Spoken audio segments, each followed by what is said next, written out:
করার জন্য বলেছেন। সমস্ত ইবাদত বন্দেগী করার নাম হচ্ছে ইবাদত।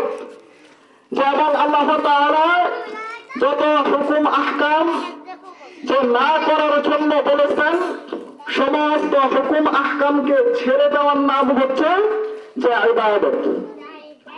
আল্লাহ তাআলা মানুষদেরকে বলিয়াছেন, ইমানদার বান্দা বান্দীদেরকে বলিয়াছেন যে তোমরা নামাজ আদায় করো। যদি আপনি নামাজ আদায় করেন তাহলে সেটা হবে আল্লাহ তাআলার ইবাদত। আল্লাহ তাআলা মানুষদেরকে বলিয়াছেন তোমরা রোজা রাখো, রমজান মাস আসলে ইমানদার বান্দা বান্দীরা যদি তারা রোজা রাখে তখন সেটা হবে আল্লাহ তাআলার ইবাদত। আল্লাহ তাআলা মানুষদেরকে যাকাত দেওয়ার জন্য আদেশ দিয়েছেন।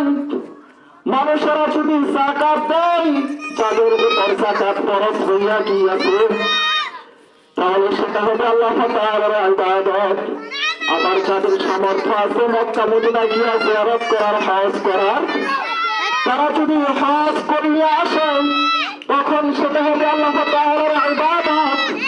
যে আল্লাহ তাআলা আরো বলিয়াছেন যে নারী এবং পুরুষদেরকে কুল্লিল মুমিনিনা ইয়াগুদ্দু মিন আবসারিহিম ওয়া ইয়াহফাযু ফুরুজাহুম।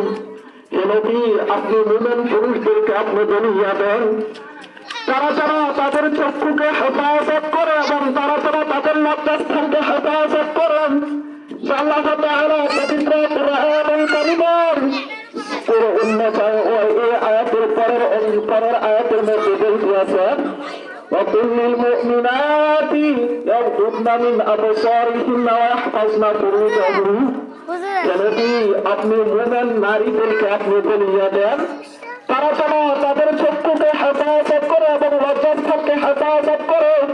সুতরাং এই আয়াত দ্বারা আল্লাহ তাআলা পর্দার বিধানকে মুমিন বান্দা বান্দীর উপর ফরজ করিয়া দিয়েছেন।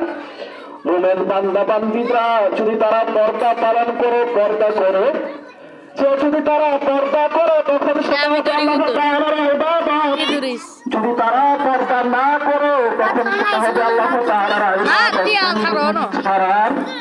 এই জন্য মেরা ভাই বুঝতে বুঝব যে আল্লাহ তাআলা মানুষদেরকে সৃষ্টি করিয়াছেন আল্লাহ তাআলার ইবাদত বন্দেগী করার জন্য। আসুন আমরা যে আল্লাহ তাআলার ইবাদত বন্দেগী করি।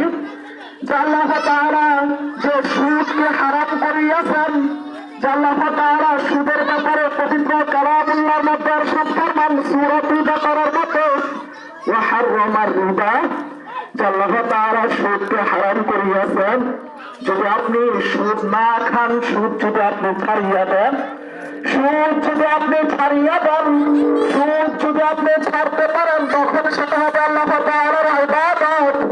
যে আল্লাহ তাআলা পবিত্র কুরআনুল কারীমের সূরা আলে ইমরানের মধ্যে ইরশাদ ফরমান ইয়া আইয়ুহাল্লাযীনা আমানু, হে ঈমানদারগণ, লা তাকুলুর রিবা আযআফান মুদাআফা, যে তোমরা 2 ডবল 3 ডবল 4 ডবল করিয়া তোমরা সুদ খাইবে না। যে আল্লাহ তাআলা পবিত্র কালামুল্লাহর সূরাতুল বাকারার মধ্যে ইরশাদ ফরমান ইয়া আইয়ুহাল্লাযীনা আমানু তাকুল্লাহ, হে ঈমানদারগণ, ওয়াযারু মা বাকিয়া মিনার রিবা, সুদের যে অবশিষ্ট অংশ রয়েছে সেই সুদের অবশিষ্ট অংশকে তোমরা ছাড়িয়ে দাও। যদি তোমরা ইমানদার বান্দা বান্দী হইয়া থাকো। আল্লাহ তাআলার এই ঘোষণা শোনার পর যে প্রত্যেকটি ইমানদার বান্দা বান্দীদের দায়িত্ব হচ্ছে সুদকে বর্জন করা, সুদকে ছাড়িয়ে দেওয়া। আল্লাহ তাআলার এই ঘোষণা শোনার পরে যদি কোনো ব্যক্তি সুদ ছাড়তে না পারে, যদি সুদ না ছাড়েন, যে আল্লাহ তাআলা যে পবিত্র কুরআনুল কারীমের সূরাতুল বাকারার মধ্যে ইরশাদ ফরমান ফাইন লাম তাফআলু ফাযারু বিহারবিন মিনাল্লাহি ওয়া রাসূলিহি, যারা তোমরা সুদ ছাড়তে পারবা না, সুদ ছাড়া তোমরা খাও, তোমরা আল্লাহ এবং আল্লাহর রাসূলের সাথে তোমরা যুদ্ধ ঘোষণা করিয়া দিলা।